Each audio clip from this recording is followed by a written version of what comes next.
Major support for Out to Lunch is provided by the law firm of Jones Walker, established in 1937 with over 375 attorneys in offices throughout the U.S., providing a comprehensive range of services to a local, national, and international client base. JonesWalker.com. And by Short & Associates, legal recruiters in Louisiana and Texas. Welcome to this special edition of Out to Lunch Louisiana. I'm Peter Raschuti in New Orleans. I'm Christian Mader in Lafayette. And in Baton Rouge, I'm Stephanie Riegel. Normally, we're the hosts of Out to Lunch in our respective cities, but during the course of the current public health crisis, we're joining forces to bring you a statewide look at what's happening in the world of business and finance. A month ago, back in the good old days, I was hosting Out to Lunch Acadiana in Lafayette at the French Press. Today, like Peter and Stephanie, I'm social distancing at home, and the French Press is doing curbside takeout. You can get their regular menu items, including a family dinner, delivered through Waiter or Grubhub or directly from the restaurant. 337-233-9449. In Baton Rouge, the restaurant that normally hosts Out to Lunch, Mansers on the Boulevard, is open for pickup and delivery. You can order from them by calling 225-923-3366. In New Orleans, Commander's Palace is closed, but you can find out more about their plans to resume pickup and delivery at commanderspalace.com. As this pandemic unfolds, we're hearing about how it's affecting the global economy.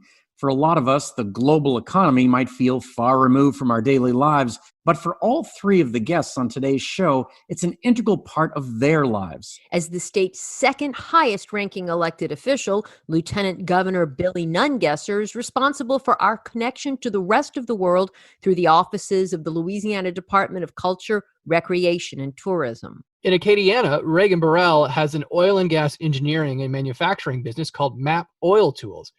MAP does business with oil producers around the world and has more employees in China and Dubai than here in the U.S. We're going to talk to Lieutenant Governor Nungesser and Reagan Burrell in just a few minutes.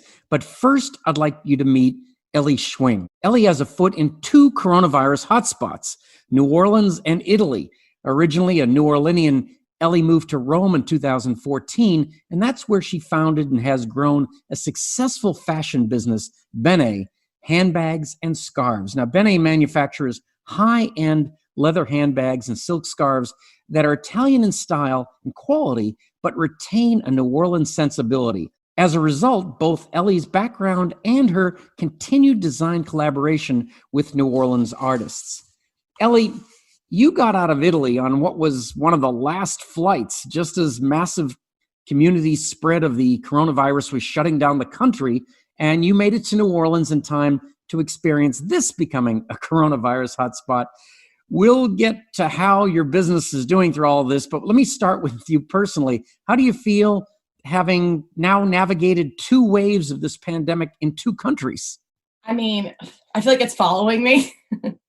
It's a little overwhelming. You really don't have time to sit around and think about it.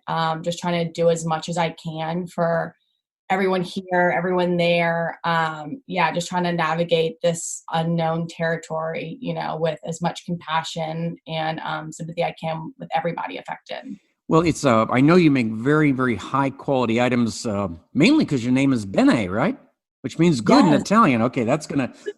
Molto bene, va bene. Oh, this is great. I'm gonna cry. This is great. And but I have to ask you: you make high-end luxury goods. What happens to them during a recession? There would be kind of two camps. One is people can't afford that anymore, or the other might be the kind of people that bought those might be riding this out better than others. Which is it? Well, right now it's really kind of hard to say because I travel twice a year during fall and in spring, and I go to all of my stores. And this spring, I was supposed to go to 13 different locations, and all of that essentially got canceled, within 24 hours. And so I haven't really been able to understand what the season's going to be like as a whole. Luckily I have amazing customers who have helped out, via e-commerce. My e-commerce website is very active, and it still has continued to be. And then my Instagram as well. So I still have people, shopping there, but I'm not having my full season. and to understand what that's going to really, how that's going to play out, it's really too soon. But it's going to be a good year and a half, road for us with my teams. Ellie, what are you hearing from people in your industry when you get the million of Zoom and webinar invitations every day from your wholesalers or your suppliers, your fellow retailers? What are they saying? What are they thinking? Looking down the line. I mean, and have you gotten any feeling from them? Well, it just depends on like which avenue. So many people are struggling right now.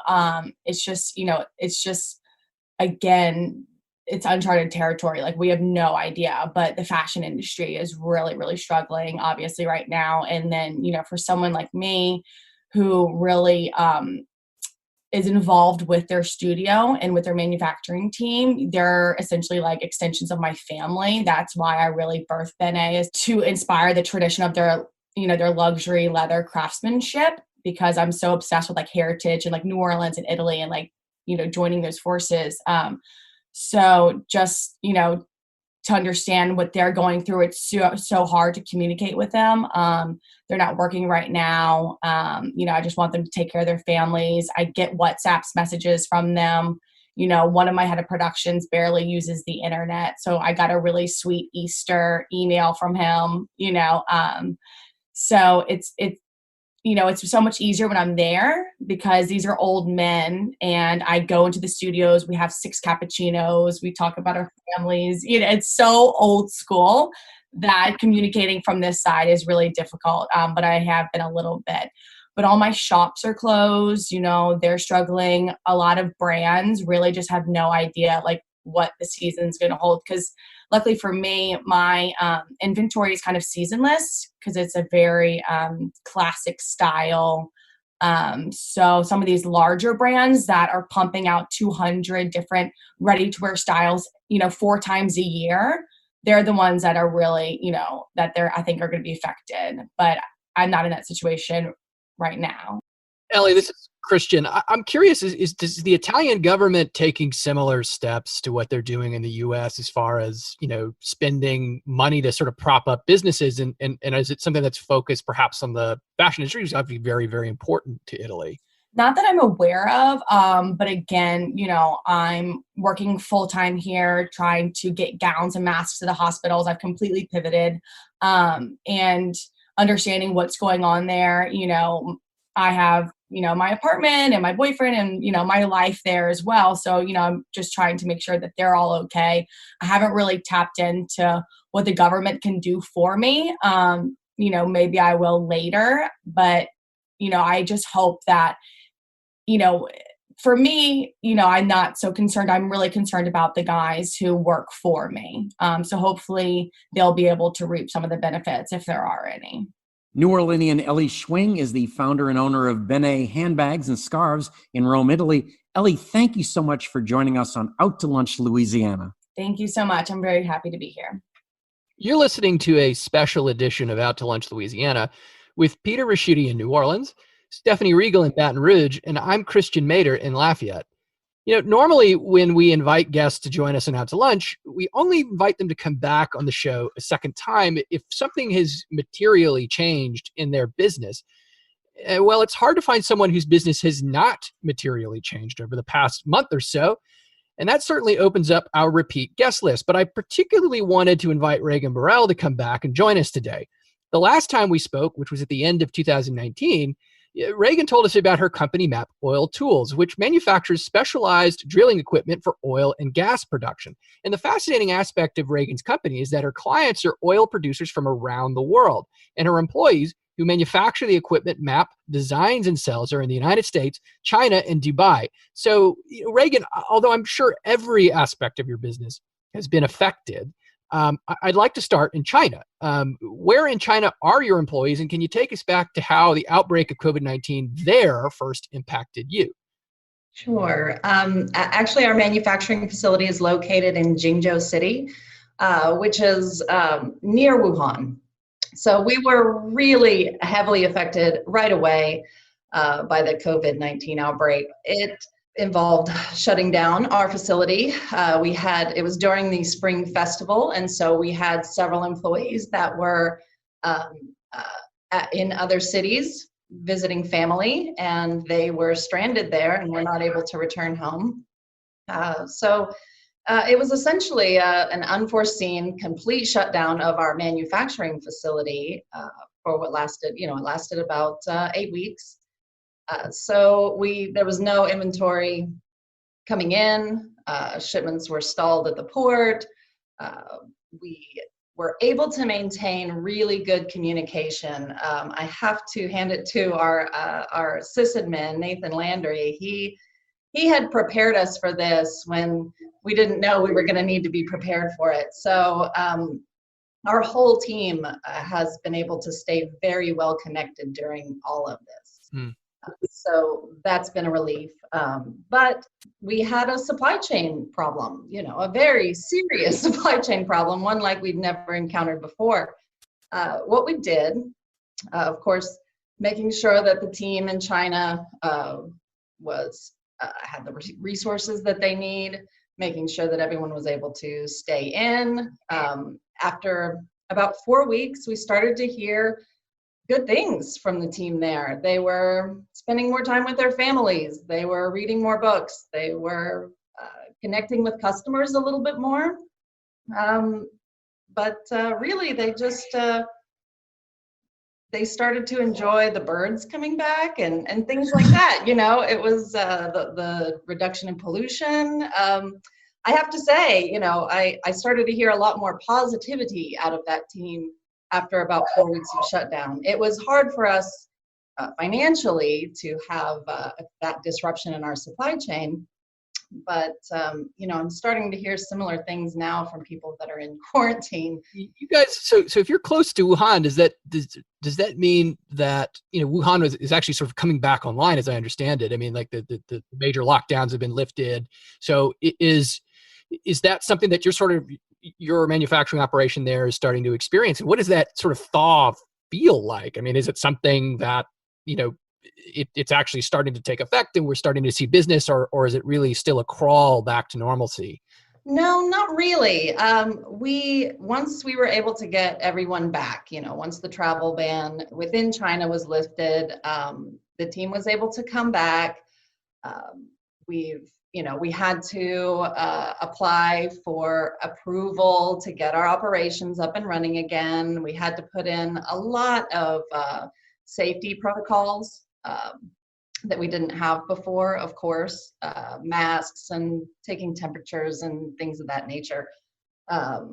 So it's actually been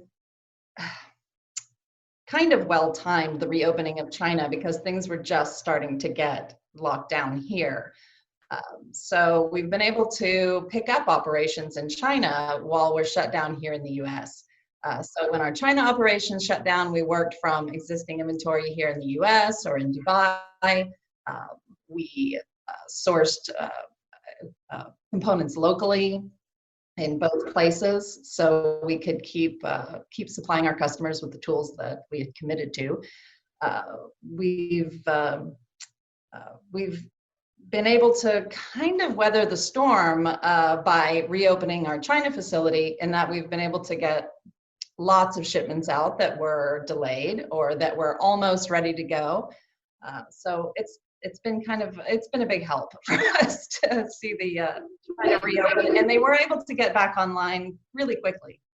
Reagan, the question I want to ask you, though, the other piece of your story, obviously in the oil industry, is the plummeting price of oil and this oil price war with Saudi Arabia and Russia at a time when global demand is so low.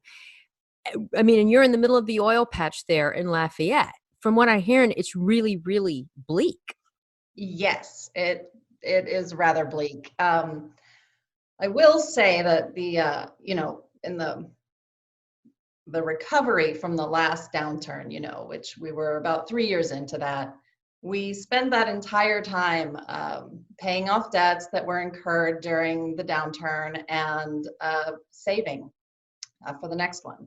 So I'm really pleased with our team that facilitated all of that. Our president, Mustafa Shaheen, and our accounting manager, Amir Kamal, they they worked together to make sure that we were getting rid of as much debt as possible and putting as much into our savings accounts as possible. So that's helped us a lot. We had also transitioned from a heavy inventory presence in the United States to supplying more on an as needed basis or order by order. So our inventory burden had been drastically reduced as well. So I think that a lot of the things that we've done, a lot of the things that the team has done together in the past 2 years has prepared us pretty well for this environment. As bad as it is, I think we're going to be okay. Hi, Reagan. This is Peter. I wanted to ask you, they finally, OPEC Plus or OPEC Plus is finally had an agreement to take like 10 million barrels off the market. Is that enough? It doesn't seem to have helped, though, no, right? It moved oil up $1 or something. It's what do you think the price has to get to get people back to work? Oh, I don't know the answer to that question. That's okay. I'll tell you. We'll see. Just like we did with the last one, something will come along that will drastically reduce the production of oil and gas. We thought we needed $60 oil, and then we got by on $35 oil for a really long time. So I don't know. This is unprecedented. We've never seen anything like this before. Plus, I wish I had an answer. Well, you've been through I some don't. cycles, Reagan. You grew up in an oil family, so no wonder you're so calm. Or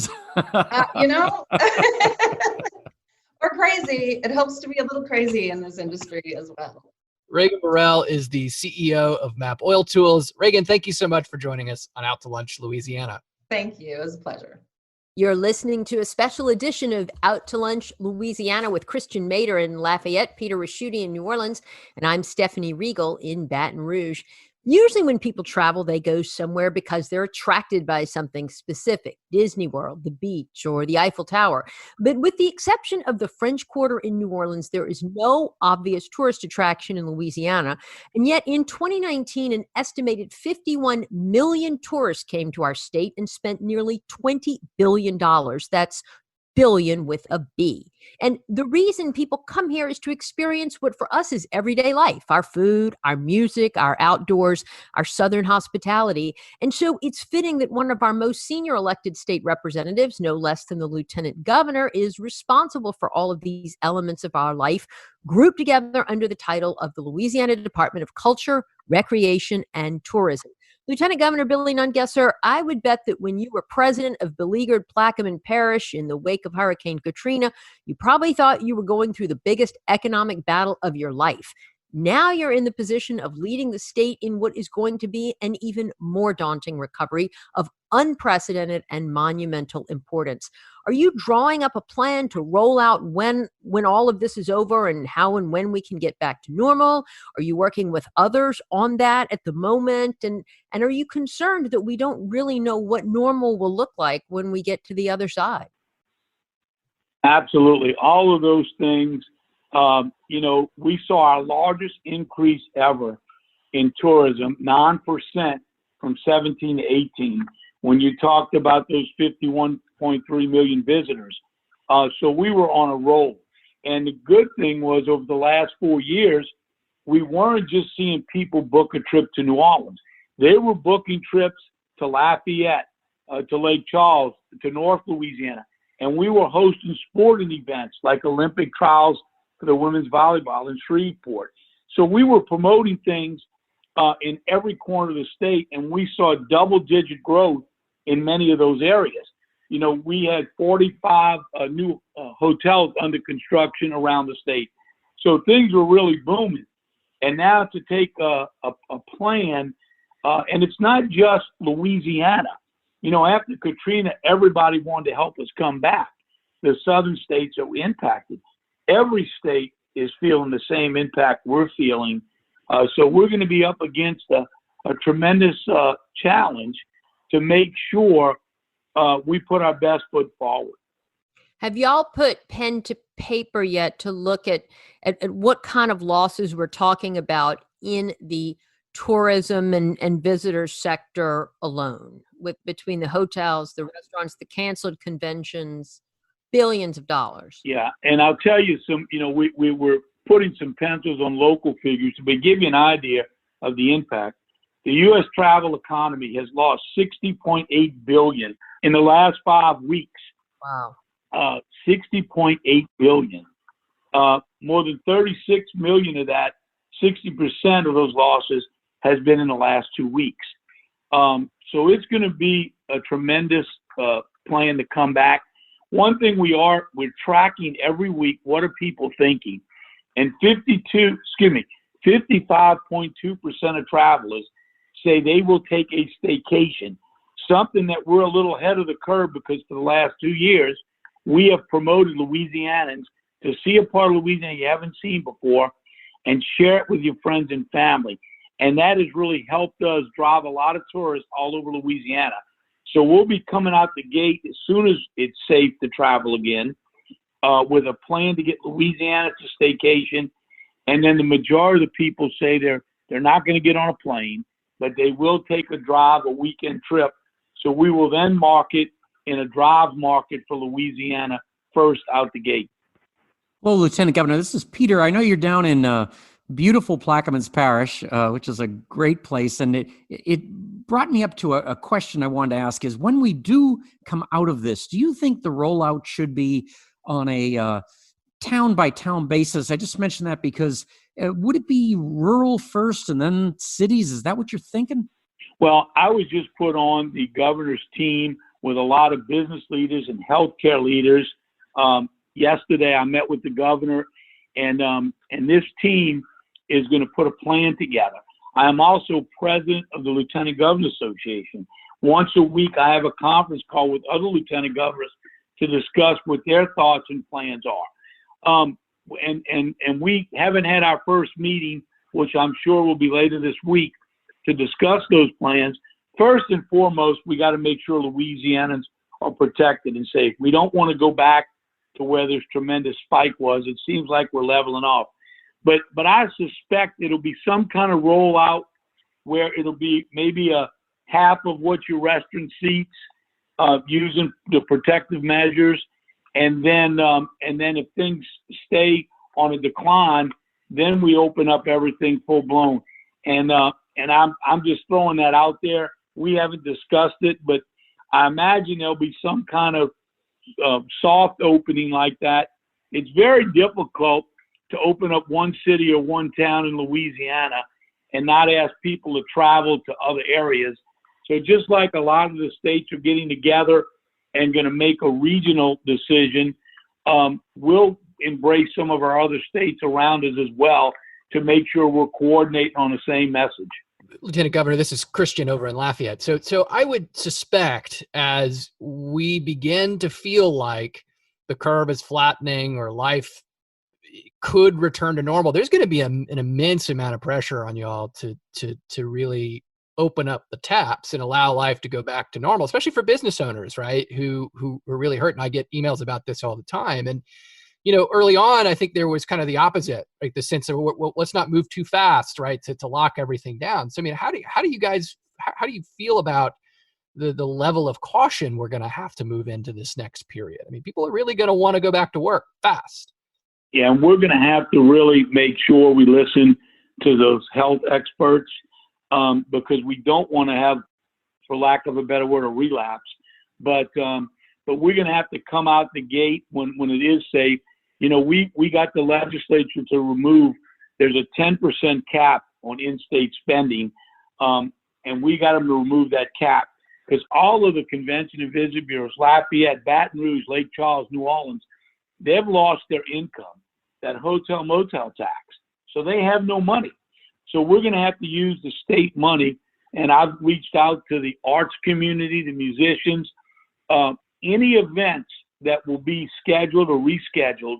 When we come out the gate, we're going to put dollars behind those to make sure where it may normally be a small event in the city, where we get Louisianans all over the state to come and support, take a weekend staycation, so we can really come out the gate and see some strong numbers, whether it's small events or conferences, and just get people to go spend a weekend in a city in Louisiana they haven't seen before. And Lieutenant Governor, all of that makes good sense, and you can even envision, a scenario where that's very plausible, just a couple of months down the line. But I mean, do you realistically see where people are going to go to Jazz Fest or French Quarter Fest or even pack into Tiger Stadium or the Mercedes-Benz Superdome for football season in just 4 or 5 months from now? Well, I think we would have to really, one, see this thing drastically reduce and head south, which I'm cautiously optimistic it will, for that to happen. And then maybe through the health officials, there may be some protective measures of people going to large events. But you're right. It's very, and all the data says it's one thing to have an event. It's another thing for people to feel safe to go to it. So without some kind of immediate test or vaccine, that's going to be a challenge. In our surveys, and the national tourism folks are surveying every week, what are people thinking? And, it's down 49% of people that will get on an airplane.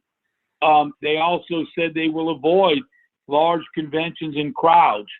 So if people aren't willing to go out and go, there's no sense in having an event. So every week, these numbers are changing drastically, and we're going to have our game plan ready to what the public is feeling, how comfortable they are feeling with going to these events. Because there's one thing worse than having a nice event and is having nobody show up for it as well. So we want to make sure the public feels safe going to whatever size events we are going to promote. But I think the staycation right out the bat is going to help local restaurants, bed and breakfasts, all the tourist attractions and shops in all those cities all over Louisiana, at least get back making some money. I was going to ask you, Lieutenant Governor, you mentioned testing and such. I mean, when you all are talking and you're planning things out and looking at some of this data and recommendations coming from health officials, are people talking about a scenario where you would actually have to get tested or your temperature taken or a blood test before you could be admitted into an arena or a dome for a concert or an event? Yeah, all of those things are being discussed. I don't think we're leaving anything off the table. We got to look at cost, safety, but what's really practical of what we could do. But I think in an effort to bring the tourism and that industry back, we've got to look at every scenario and what works and like I said before, what makes people feel comfortable. And listen to your guest earlier. I was in the oil and gas industry before I was in politics, and that has been a double hit for Louisiana because of South Louisiana, of those people that have less people coming in town to do business in the oil industry, and the oil and gas revenues, what that means to the state budget, and the $1.9 billion in taxes that tourists left here last year. That's over $1,000 per family that is pretty much gone in the tax coffer of the state government. So we're going to have to, it's going to be a long haul to work to get those numbers back where they need to be. Lieutenant Governor, you had an amazing innovation before you ever got into politics when you're in the oil field of turning used container bins into modular housing offshore. So you're an innovator. Have you seen anything that really stood out to you in this crisis that you were kind of amazed at? I was really taken back to walk into the New Orleans Convention Center and see the incredible job, how quickly they set up those modular rooms, organized with check-in counters, and just an incredible operation set up in a matter of days to with the thought that we would have 1,000 people in there by now, and how quickly they were able to put that professionally together, individual hospital rooms, right there in the New Orleans Convention Center. And every day I'm amazed at the passion and love the health providers, the doctors and nurses and everybody in this industry. You know, Louisiana, you talked earlier about what's the best thing about Louisiana. It's our people. We treat strangers like their family, and that's why they keep coming back as tourists. But the people in Louisiana, the first responders, the doctors and nurses, you see it every day going beyond the call of duty to take care of Louisianans. So if anybody can come back from this, Louisiana, we've been through it. Katrina, Rita, the oil spill, the floods of 2016. We'll come back stronger than ever. Louisiana will be back. Crazy to think all that's been within the past 15 years too, right? Well, Billy Nungesser. Unbelievable. Billy Nungesser is Lieutenant Governor of the state of Louisiana. Lieutenant Governor, thank you so much for joining us today on Out to Lunch Louisiana. Thank y'all. Y'all have a blessed day. And thank you for joining us for this special edition of Out to Lunch Louisiana. We edited these conversations to fit into this time slot here on your NPR radio station. You can hear longer versions of these conversations wherever you normally get your Out to Lunch podcast. If you're not an Out to Lunch podcast subscriber, search for Out to Lunch Baton Rouge, Out to Lunch Acadiana on your podcast app. The producer of our show is Grant Morris. Our technical producer is Eric Merle. Photos from the show on our website and social media are taken by Jill LaFleur. I'm Peter Raschuti in New Orleans. I'm Stephanie Riegel in Baton Rouge. And I'm Christian Mader in Lafayette. We'll see you back here next week for more Out to Lunch Louisiana. Until then, if you're in an essential industry and still going to work, thank you and remember to take care of yourself. If you're not going to work, please stay home and stay safe. Mitchell Foreman wrote and performs all the music on Out to Lunch. You can hear Mitchell's music anywhere great jazz is sold or streamed, and at mitchellforeman.com. Major support for Out to Lunch is provided by the law firm of Jones Walker, established in 1937 with over 375 attorneys in offices throughout the U.S., providing a comprehensive range of services to a local, national, and international client base. JonesWalker.com. And by Short & Associates, legal recruiters in Louisiana and Texas.